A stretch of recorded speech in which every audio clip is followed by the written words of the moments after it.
So hello everyone, we are starting from question number 8. Which one of the following is not correct in the matter of the formation of a new state? तो इसमें पूछ रहा है कि कौन सा correct नहीं है अगर हम नया स्टेट बनाते हैं। तो इसका आंसर है सी। सी क्या कह रहा है कि such law shall be deem to be an amendment of the constitution for purpose of article 368। तो ये वाला गलत है और सारे सही हैं। पार्लियामेंट में by law form a new state, कानून ला करके एक नया स्टेट बना सकती है। Such law shall contain provision for the amendment of the first schedule and the fourth schedule of the constitution। और ऐसा लाने से क्या होगा, जो अमेंडमेंट किया जाएगा फर्स्ट शेड्यूल में और फोर्थ शेड्यूल में। और डी वाला है no bill for enacting such law shall be introduce in the parliament unless it has been refer to the legislature of the states whose areas boundaries और name is affected. और ऐसा कोई भी bill introduce पर नहीं किया जाएगा parliament में जब तक कि वो स्टेट लेजिस्लेचर में ना रिफ़र कर दिया गया हो, जिसका बाउंड्री एरिया और नाम अफेक्ट हो रहा है। राइट तो इसका एक्सप्लेनेशन पढ़ते हैं। द पार्लियामेंट में by law with a simple majority form a new state and no special procedure as in the case of an amendment to the constitution is required according to the article 4 clause 2। Such law shall not be deemed to be an amendment to the constitution for the purpose of article 368। thus option C is wrong and all other options are correct। Question number 9। A bill for the purpose of creating a new state in India must be passed by। कह रहा है कि जो bill है नया state बनाने के लिए वो कैसा पास होना चाहिए, बी। इसका आंसर होगा simple majority in the parliament. Question number 10। Creation for a new state require a simple majority for the constitutional amendment. we have already read all these type of questions। So question number 11, the consent of dash is required for alternating its boundaries according to the constitutional provision. इसका answer होगा D. तो consent का state का कोई ज़रूरत नहीं होता, बस बताने की ज़रूरत होती है कि हाँ भाई हम ऐसा करने जा रहे हैं, इस स्टेट का बाउंड्री एरिया कुछ भी चेंज करने जा रहे हैं।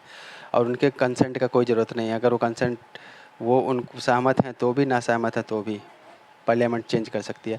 Article 3 authorise the parliament to form a new state और alter the areas boundaries name of the existing state without the consent of state. A bill contemplating the above changes can be introduce in the parliament only with the prior recommendation of the president and before recommending the bill the president has to refer the same to the state legislature concerned for expressing its views within a specified period। Note: the President is not bound by the views of the state legislature and may either accept or reject them even if the views are received in the time। तो president इसके लिए bound नहीं होता है कि अगर state legislature वो अपना कोई व्यू देता है, ठीक है, वो एक्सेप्ट भी कर सकता है, he can also reject.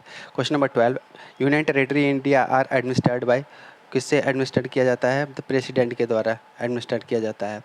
According to the article 239 save as otherwise provided by the parliament by law, every union territory shall be administered by the president acting to such extent as he think fit through an administrator to be appointed by him with such designation as he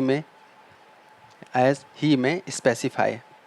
तो कौन करता है, president करता है। हमें लगता है कि जैसे राज्यपाल होते हैं ना, एडमिनिस्टर करते हैं, बट वो डायरेक्टली वो इनडायरेक्टली वो प्रेसिडेंट के थ्रू ही रूल कर रहे हैं।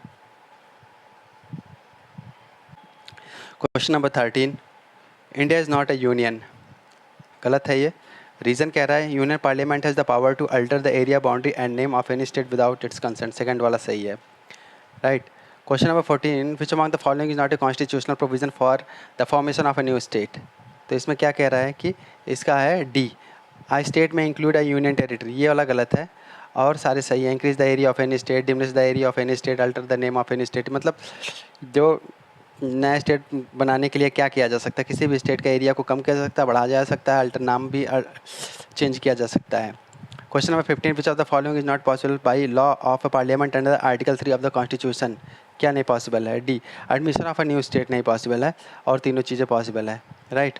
Provision of forming a new state and altering the areas boundaries और name of existing state comes under the Article 3। According to this article, Parliament may by law form a new state by replacing separating of unit of a territory from any state, or by uniting two or more state or part of the state, or by uniting any territory to a part of any state.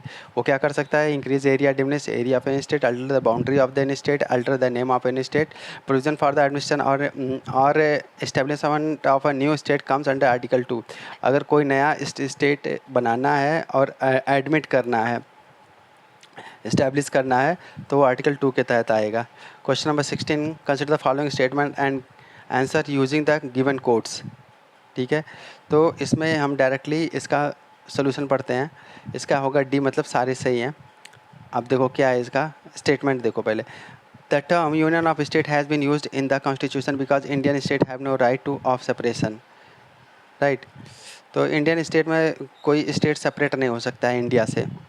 As K Dhar commission had given preference to administrative convenience rather than reorganisation of state. S K Dhar commission ने क्या कहा था? उन्होंने administrative convenience के ऊपर जोर दिया था, ना कि reorganisation of state on the linguistic basis पे नहीं किया था. Congress committee including Jawaharlal Nehru, Sardar Vallabh Bhai Patel and Pattabhi Sitaramayya was not in favour of reorganisation of state on the basis of language. और कांग्रेस कमेटी जो थे, जिसमें कि कांग्रेस कमेटी में जवाहरलाल नेहरू, सरदार पटेल और पट्टाभी सीतारमैया थे, वो किस चीज़ के फेवर में नहीं थे? लिंग्विस्टिक बेसिस पे. तो तीनों सही है. एक्सप्लेनेशन पढ़ते हैं. All of the above statement are correct. As per the doctor Ambedkar, the state have no right to separate from the federation. Right. In the chairmanship of SK Dara, commission was formed in 1948 to find the feasibility of organization of state on linguistic basis. The commission rejected this and recommended reorganization of state on the basis of administrative ability rather than the linguistic affinity. In December 1948, a committee consisting of the Jawaharlal Nehru, Sardar Vallabhbhai Patel and Pittabhi Sitaramaiya was formed, known as the JPB committee, and JPB committee also rejected the linguistic basis for the reorganization of state. Question number 17. Power to include or admit any state in India is given to. किसको power दिया गया? ये parliament को दिया गया है. Question number 18. If a new state is to be form, which schedule of the constitution will be amended. अगर नया स्टेट को फॉर्म करना है तो कौन सा शेड्यूल अमेंड किया जाएगा? इसका होगा डी, फर्स्ट शेड्यूल को अमेंड किया जाएगा. First schedule of the constitution comprises the state and the union territories. Whenever a new state is to be formed, the first schedule need to be amended. How many union territories are there in India? तो उस समय की बात अलग है. अभी फ़िलहाल में 28 स्टेट और 8 यूनियन टेरिटरीज़ हैं. सेकेंड 20वां है. How many seats are reserve for UTs इन लोकसभा. इसमें टोटल 20 सीट्स हैं रिजर्व में लोकसभा में. और 8 कितने हैं राज्यसभा में? 8 राज्यसभा में, 3 जिसमें कि दिल्ली में है, 1 पुडुचेरी में है, 1 जम्मू कश्मीर में, 1 और 4 जम्मू कश्मीर में है. How many state and union territory did the state reorganisation commission created 1956. उस समय कितने थे? 14 स्टेट थे और 6 यूनियन टेरिटरीज थे. On the recommendation of the Fazal Ali Commission, which was constituted for the reorganization of states after independence, 14 states and 6 union territories were formed. Andhra Pradesh was the first to be formed on the linguistic basis, 1st October 1953. How many states and union territories are there in India? ये तो कितना है? 28 है और 8 है. 28 union territory state है और 8 union territories है. The number of the state after the formation of Telangana will be, कितने हो जाएंगे ये? अभी फ़िलहाल के देखेंगे हम 28 स्टेट हैं. Right. Which of the following is not a union territory. देखो इसमें अंडमान निकोबार है, दमन एंड दीव है, गोवा क्या है? स्टेट है. पुडुचेरी भी यूनियन टेरिटरी है. The first schedule of the constitution list the name of the union territory and the state of India. Currently there are 28 state and 8 union territories. In the given option Goa is the only state. Capital of which state has not been renamed after the attainment of the freedom. अब बताओ कि किसका change नहीं किया गया? तमिलनाडु का पहले मद्रास था, चेन्नई हो गया. वेस्ट बंगाल का कलकत्ता था, कोलकाता हो गया. महाराष्ट्र का बॉम्बे था, मुंबई हो गया. पौंडीचेरी का पुडुचेरी हो गया. कर्नाटका का बेंगलोर था, बेंगलुरु हो गया. केरला का त्रिवेंद्रम था, त्रिवेंद्रपुरम हो गया. तो किसका नहीं चेंज हुआ है? तो चेंज नहीं हुआ है. देखो तमिलनाडु, वेस्ट बंगाल, आंध्र प्रदेश का भी चेंज हो गया है. आंध्र प्रदेश का अमरावती हो गया है. तो इसमें से कोई आंसर सारे सही ही है, कोई इनकरेक्ट नहीं है. दिल्ली इज अ दिल्ली क्या है, एक यूनियन टेरिटरी है। और ये किस आर्टिकल के तहत आया है, स्पेशल स्टेटस इसको मिला है 69th कॉन्स्टिट्यूशनल अमेंडमेंट एक्ट 1991 में। By which constitutional amendment Delhi was given the state of national capital region 69th. Okay. Which one of the following pair is not correctly matched in terms of the power of the President of India to make regulation for certain union territories under Article 240? तो इसका होगा सी 240 एक, ये होगा सी पुडुचेरी। तो explanation पढ़ते हैं हम इसका कि article 240 deals with the power of president to make regulation for certain union territories. The president may make regulation for peace and good governance of the union territory of Andaman and Nicobar, जो कि होगा article 240 clause 1 sub clause A. Lakshadweep 240 clause 1 sub clause B. Dadra and Nagar Haveli 240 clause 1 sub clause C. Daman and Diu 240 clause 1 sub clause D. Article 241E deal with Puducherry. In the given option, Puducherry is mentioned in Article 241C, which is wrong. At present, Dadra and Nagar Haveli and Daman and Diu has formed a single union territory under Article 241C. Now, question number 29. Which of the following statements is incorrect? Goa attained full statehood in 1987, right, ये सही है। Diu is an island of gulf of Khambhat, ये भी सही है। Daman and Diu were separated from Goa by the 56th amendment of the constitution. Dadra and Nagar Haveli were under French colonial rule till 1954। तो इसमें कौन सा इनकरेक्ट है, तो इसमें डी वाला इनकरेक्ट है। गोवा को जो फुल स्टेटहुड मिला था 1987 में मिला था। Diu is an island in which the gulf of Khambhat, ये भी सही है। और Daman and Diu were separated from Goa by the 56th amendment. तो इसका सोल्यूशन पढ़ते हैं हम। Dadra and Nagar Haveli were under Portuguese rule, ना कि French rule. The Portuguese rule lasted until 1954। Under Dadra and Nagar Haveli were occupied by the supporter of Indian union. Sikkim become the state of India under, ये वो बना था 35th अमेंडमेंट में बना था। Sikkim the north eastern state of India become the 22nd state by the 36th amendment of constitution in 1975। In 1974 the Sikkim assembly passed the government of Sikkim act 1974 which paved the way for setting up the first ever responsible government in Sikkim and sought the Sikkim's representation in the political institution of India. India also passed 35th Amendment Act 1974, which inserted a new Article 2A, and as 36th Amendment Act 1975 integrated Sikkim as the full-fledged state of India.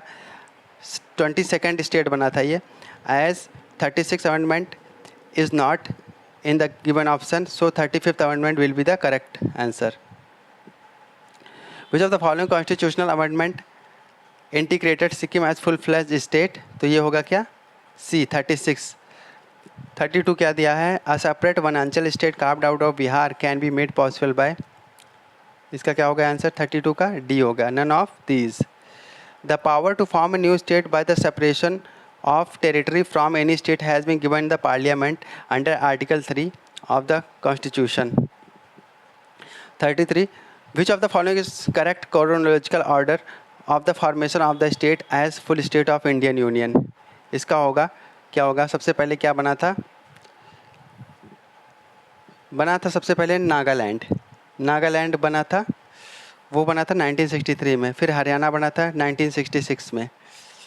उसके बाद में बना था सिक्किम, कब, 1975 में। और अरुणाचल प्रदेश 1987 में बना था 34th। तो नागालैंड जो बना था 1963 में बना था, हरियाणा 1966 में, सिक्किम 1975 में, अरुणाचल प्रदेश 1987 में। क्वेश्चन नंबर 34 है, which of the following is correct chronological order of the formation of the following Indian state. Chhattisgarh, Arunachal Pradesh, Jharkhand और सिक्किम दिया हुआ है। तो इसमें क्या होगा, सबसे पहले क्या बना था, सिक्किम बना था 1975 में बना था, राइट। उसके बाद में सेकंड वाला अरुणाचल प्रदेश बना था 1987 में। उसके बाद में क्या बना था, फिर फर्स्ट क्या है, छत्तीसगढ़ बना था। छत्तीसगढ़ किस में से निकला था, मध्य प्रदेश में से, 1 नवंबर 2000 को। और झारखंड जो बना था वो भी 2000 में ही बना था 15 नवंबर को, और झारखंड बिहार में से निकाल के बना था। तो सबसे पहले क्या बना, सिक्किम 1975 में, 1987 में अरुणाचल प्रदेश, फिर छत्तीसगढ़ 1 नवंबर 2000, फिर उसके बाद में 15 नवंबर को बना झारखंड। इन विच ईयर झारखंड स्टेट केम, तो हुआ 2000। क्वेश्चन नंबर 36, छत्तीसगढ़ कब बना था, वो बना था 1 नवंबर 2000 में। Uttarakhand state was created, Uttarakhand कब बना था, 2000 में बना था, राइट। और November 9 2000 the state Uttarakhand was formed as the 27th state of India, right. 38 है,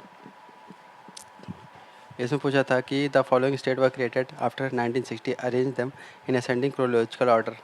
तो सबसे पहले क्या बना था, थर्ड वाला नागालैंड, नागालैंड 1963 में बना था, 1963 में। हरियाणा 1966 में बना था, और उसके बाद में मेघालय बना था 1972 में, और सिक्किम बना था 1975 में। ये बार बार रिवाइज करने से ही ये याद होगा डेट्स वाले। आंध्र प्रदेश कब बना था, 1953 में बना था, राइट। और हरियाणा अभी हमने देखा 1966 में बना था, सिक्किम 1975 में बना था, और हिमाचल कब बना था, 1971 में। तो 1953 में आंध्र प्रदेश, हरियाणा 1966 में, हिमाचल प्रदेश 1971, सिक्किम 1975 में। Consider following statement. अभी ये वाला देखो, क्वेश्चन नंबर 40, गोवा तेलंगाना झारखंड हरियाणा। तो हरियाणा बना था 1966 में, गोवा 1987 में, झारखंड 2000 में, और तेलंगाना 2014। सबसे लेटेस्ट जो है अभी तेलंगाना वाला है 2014 का। अब ये है क्वेश्चन नंबर 41, इसमें भी हमें क्रोनोलॉजिकल असेंडिंग ऑर्डर में ही बनाना है। तो इसमें कौन सा होगा, ये वाला। पहले नागालैंड बना है, ठीक है, 1963 में। फिर उसके बाद में मेघालय 1972 में, उसके बाद सिक्किम बना था, सिक्किम 1975 में, अरुणाचल प्रदेश 1987 में बना था। Now again question number 42, Nagaland Jharkhand Telangana से किसको मैच करना है हमें। तो नागालैंड का बना था 1960, एक बी होगा इसका आंसर। तो बी में क्या है, ए का 2 है, 1962, यहाँ पे 1962 दिया है, तो राइट। और झारखंड 2000 में बना था, तेलंगाना 2014 में, और सिक्किम 1975 में। तो अब तो मैक्सिमम याद ही हो गया होगा। तो नागालैंड 1963 में एग्जिस्ट हुआ था, बना था, और झारखंड 2000 में, तेलंगाना 2014 में, और सिक्किम 1975 में। मल्टीपल रिवीजन से ही याद होगा। The correct sequence for formation of the following state in descending order, ठीक है। राजस्थान बना था 1958 में, महाराष्ट्र 1960 में, हरियाणा 1966 में। विच of the following state of India was formed in 1948। 1948 में क्या बना था, तो इसमें इसका आंसर नहीं दिया है, तो इसका हम पढ़ते हैं। The question is asked for the formation of state, so none of the options are correct. West Bengal, Punjab and Assam became province on 15th August 1947 and became state on 26 January 1950. Himachal Pradesh became province 1948, Himachal Pradesh, and state on 25th January 1971. If the question is asked for the formation of province in 1948 Himachal Pradesh, जो होगा उसका correct answer होगा। Question number 45, Bihar as an Indian state was formed. Bihar कब बना था, 1912 में, बहुत पुराना है, 1912 में। 46 है, one of the following statement is incorrect. इसमें से इनकरेक्ट क्या है, the state of Mysore was renamed as Tamil Nadu. नहीं, इसको बनाया गया था, तमिलनाडु को क्या कर्नाटका बनाया गया था। Goa was separated from Daman and Diu, सही है।